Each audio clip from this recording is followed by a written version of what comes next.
Okay. So scarcity அப்படிங்கிறது என்னடா, பற்றாக்குறை அப்படின்னு ஆல்ரெடி சொன்னேன். ஓகே. ஸோ ஒரு குட்ஸுக்கான ஸ்கேர்சிட்டி அப்படிங்கிறது எந்தெந்த சிச்சுவேஷனில் அரைஸ் ஆகும்?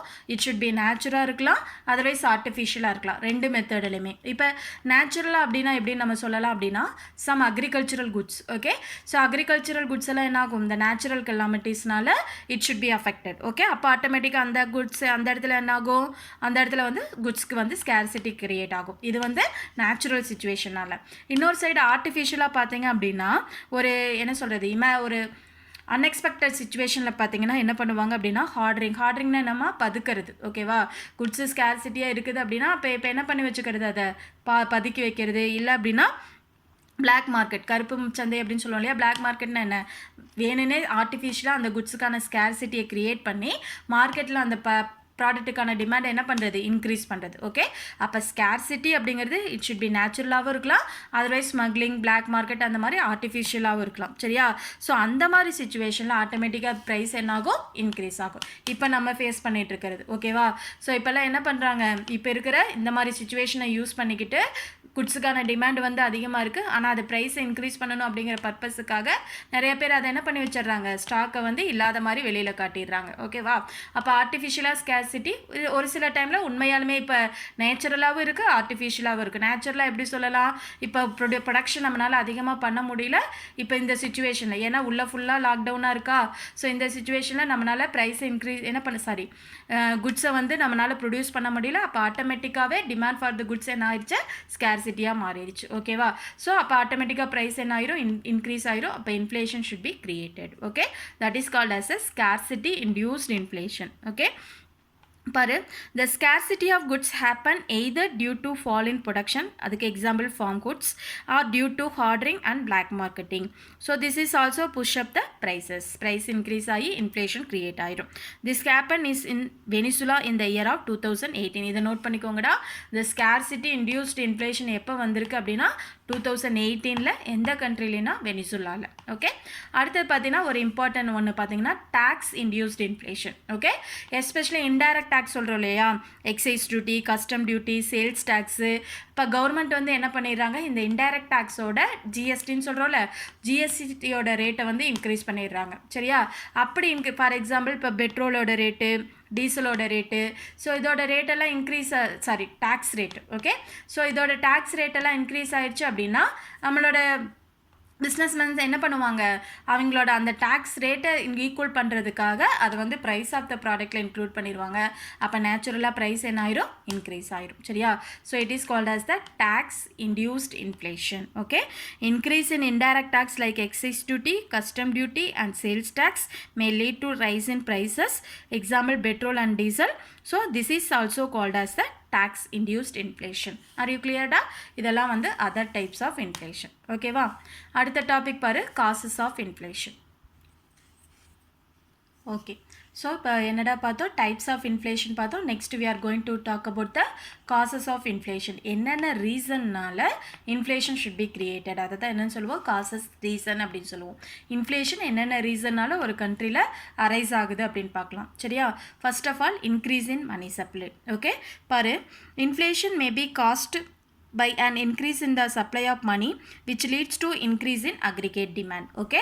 இப்போ ஒரு கண்ட்ரியில் மணி சப்ளை ஆல்ரெடி சொன்னோம் இல்லையா, ஆர்பிஐ வந்து ஒரு சில ப்ராப்ளத்தை டேக்கிள் பண்ணுறதுக்காக அந்த 4 ways ஆஃப் ஆல்டர்னேட்டிவ் மெசர்ஸில் மணி சப்ளையை இன்க்ரீஸ் பண்ணிடுறாங்க. சரியா? ஸோ மணி சப்ளை இன்க்ரீஸ் ஆச்சு அப்படின்னா ஆட்டோமேட்டிக்காக அக்ரிகேட் டிமாண்ட், டோட்டல் டிமாண்ட் என்ன ஆயிரும், இன்க்ரீஸ் ஆயிடும். Okay. So the total demand increase ஆகிறப்ப the higher the growth of the nominal money supply, the higher rate of the inflation. Okay. So money supply increase ஆகும். Money supply increase ஆகிறப்ப ஆட்டோமேட்டிக்காக நம்மளோட இன்ஃப்ளேஷனும் என்ன ஆயிரும், இன்க்ரீஸ் ஆயிடும். Okay.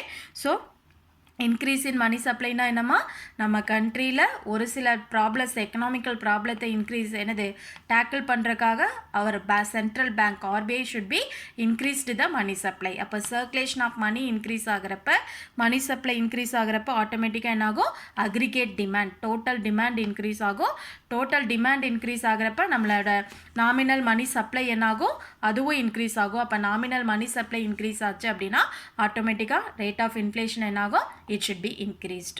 Okay. அடுத்தது பாரு இன்க்ரீஸ் இன் டிஸ்போசபிள் இன்கம். ஓகேவா.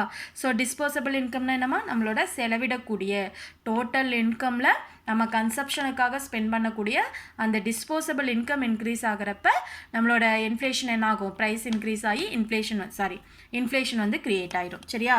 ஸோ அது என்னன்னு பாரு. For example, when the disposable income of the people increases, it raises their demand for goods and service. So disposable income may be increases with a rise in the national income or reduction in taxes or reduction in the saving of the people. Okay. இப்போ disposable income நம்மளோட total incomeல நம்ம கன்சப்ஷனுக்காக பண்ணக்கூடிய நம்மளோட disposable income increase ஆகுது. அப்போ ஆட்டோமேட்டிக்காக demand for the goods and service என்ன ஆகும், increase ஆகும். அப்போ disposable income increase ஆகிறப்ப நம்மளோட national income increase ஆகும். கான்ட்ராஸ்டாக டேக்ஸ் ரேட்டு குறைஞ்சு நம்மளோட சேவிங்ஸ் பீப்புளோட சேவிங்ஸ் என்ன ஆகும், டிக்ரீஸ் ஆகும். சரியா. ஏன்னா அந்த சேவிங்ஸோட அமௌண்ட்டை தான் அவங்க எதுக்காக யூஸ் பண்ணுறாங்க, கன்சப்ஷனுக்காக யூஸ் பண்ணுறாங்க. Okay. So it leads to the inflation. ஓகேவா. அப்போ டிஸ்போசபிள் இன்க்ரீஸ் ஆகிறதுனால நம்மளோட இன்ஃப்ளேஷன் ப்ரைஸ் இன்க்ரீஸ் ஆகி இன்ஃப்ளேஷன் வந்து க்ரியேட் ஆகிடும். ஓகே. அடுத்தது பார்த்தீங்கன்னா increase in public expenditure. Okay. So modern world இப்போ எப்படிமா இருக்குது, எல்லாமே modern government it should be we described as the welfare government, welfare state அப்படின்னு டிஸ்கிரைப் பண்ணுறோம். ஏன்னா எல்லா பேசிக் நெசசிட்டியுமே இந்த இடத்துல யார் தான் பண்ணணும், கவர்மெண்ட்டு தான் பண்ணணும். சரியா. ஸோ இப்படி சோஷியல் வெல்ஃபேர் ப்ரோக்ராம்ஸ் ஃபுல்லாக கவர்மெண்ட் பண்ணுறனால ப்ரைஸ் என்னாகும், it should be naturally goes up. பாரு, government activities have been expanded due to the developmental activities and என்னது social welfare programmes. Okay. So this is also cause for the price rises. Okay. So இந்த மாதிரி public எக்ஸ்பெண்டிச்சருக்கு அதிகமான அமௌண்ட்டை spend பண்ணுறதுனால price நேச்சுரலாக என்ன ஆயிரும், இட் ஷுட் பி இன்க்ரீஸ்ட். ஓகேவா. ஸோ அதனாலேயே ப்ரைஸ் இன்க்ரீஸ் ஆகி நம்மளோட இன்ஃப்ளேஷன் என்னாகும், க்ரியேட் ஆகும். ஓகே. ஓகே. அடுத்த ரீசன் பாருங்கடா, இன்க்ரீஸ் இன் கன்சியூமர் ஸ்பெண்டிங். ஓகேவா. So the demand for the goods and service increase ஆகிறப்ப ஓகே கிரெடிட் பேஸில், ஓகேவா, கிரெடிட் பேஸில் கன்சியூமர்ஸ் என்ன பண்ணுவாங்க, they can buy the goods on hire purchase and all the instalment basis. Okay. So இன்ஸ்டால்மெண்ட்லேயோ இல்லை hire பர்ச்சேஸ்லையோ என்ன பண்ணுவாங்க, அதிகமான குட்ஸை வந்து வாங்க ஆரம்பிப்பாங்க. அப்போ கன்சியூமரோட ஸ்பெண்டிங் இன்க்ரீஸ் ஆகிறப்ப ஆட்டோமேட்டிக்காக நேச்சுரலாக ப்ரைஸ் என்ன ஆயிரும், இன்க்ரீஸ் ஆயிரும். Again it leads to the inflation. ஓகேவா. அப்போ increase in consumer spending. So the demand for goods and service increases when they are given for the credit to buy goods on higher purchases on the installment basis. ஓகேவா. So demand for goods increase ஆகிறப்ப அவங்க என்ன பண்ணுவாங்க, இன்ஸ்டால்மெண்ட்டில் கிரெடிட்டில் என்ன பண்ணுவாங்க, நிறையா goods and service purchase பண்ணுவாங்க. அப்போ ஆட்டோமேட்டிக்காக நேச்சுரலாக ப்ரைஸ் என்ன ஆயிரும், இன்க்ரீஸ் ஆயிரும். ஓகேவா. அப்போ இன்ஃப்ளேஷன் க்ரியேட் ஆயிரும். ஓகே. அடுத்தது சீப் மணி பாலிசி. நல்லா நோட் பண்ணிக்கோங்கடா. சீப் மணி பாலிசி அப்படின்னா low rate of interest. Cheap மணின்னா என்ன, low rate of interest. Dear மணினா ஹை ரேட் ஆஃப் இன்ட்ரெஸ்ட். ஓகேவா. ஸோ இது யார் ஃபாலோ பண்ணுவாங்க அப்படின்னா ஆர்பிஐ தான் வந்து இதை டிட்டர்மைன் பண்ணுவாங்க. சரியா. ஸோ இப்போ ஒரு சில circumstances situation economic problem tackle பண்ணுறதுக்காக ஆர்பிஐ என்ன பாலிசி ஃபாலோ பண்ணுறாங்க, சீப் மணி பாலிசி. இப்போ ரேட் ஆஃப் இன்ட்ரெஸ்ட்டை வந்து குறைச்சிருவாங்க. சரியா. ஸோ அப்போ ரேட் ஆஃப் இன்ட்ரெஸ்ட்டு குறைக்கிறப்ப கண்ட்ரியில் மணி சப்ளை என்ன ஆகும், இன்க்ரீஸ் ஆகும். மணி சப்ளை இன்க்ரீஸ் ஆச்சு அப்படின்னா demand for the goods increase ஆகும். அப்போ ஆட்டோமேட்டிக்காக ப்ரைஸ் என்ன ஆயிரும், இன்க்ரீஸ் ஆகிடும். புரியுதா. பாரு.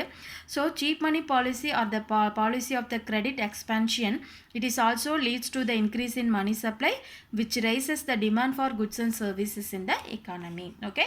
இப்போ நம்ம யோசிச்சு பாருமா, நமக்கு கம்மியான ரேட் ஆஃப் இன்ட்ரெஸ்ட்டில் கடன் கிடைக்கிது. ஓகேவா. கிரெடிட்டை எக்ஸ்பேண்ட் பண்ணுறதுக்காக ஆர்பிஐ என்ன பண்ணுறாங்க, இப்போ ரேட் ஆஃப் இன்ட்ரெஸ்ட்டை குறைச்சிட்டாங்க. இப்போ கம்மியான ரேட் ஆஃப் இன்ட்ரெஸ்ட்டில் கிடைச்சிது அப்படின்னா நம்ம என்ன பண்ணுவோம், அதிகமாக கடன் வாங்குவோமா. அப்போ ஆட்டோமேட்டிக்காக நம்மளோட மணி சப்ளை என்னாகும், இன்க்ரீஸ் ஆகும். நம்மக்கிட்ட மணி சப்ளை அதிகமாச்சு அப்படின்னா டிமாண்ட் ஃபார் த ப்ராடக்ட்டும் இன்க்ரீஸ் ஆகும். ஓகேவா.